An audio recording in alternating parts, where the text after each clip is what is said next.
இன்னைக்கு செங்கடல் போல உங்களுக்கு தெரியலாம். பிரதர், இது எனக்கு முன்னாடி பார்த்தா செங்கடலா தான் பிரதர் தெரியுது.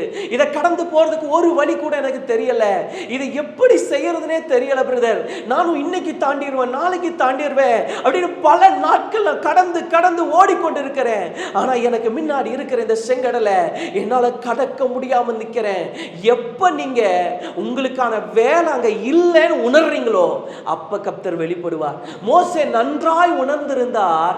மோசேக்கு நல்லா தெரிஞ்சிருச்சு, இங்க ஜனங்களுக்கு வேலை இல்லை, மோசேக்கு வேலை இல்லை, இங்க வேலை செய்ய வேண்டியது சேனைகளின் தேவனாகிய கர்த்தர் என்பது மோசே அறிந்திருந்தார். சில வேலையில சில இடத்துல நமக்கான ரோலே இருக்காதுங்க.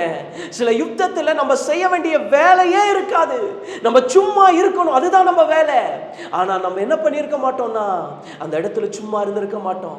அந்த இடத்துல நம்ம பல முயற்சிகள் எடுப்போம். எப்ப வரைக்கும் நம்ம முயற்சி எடுக்கிறோமோ அப்ப வரைக்கும் கர்த்தர் அமைதியாக இருப்பாரு.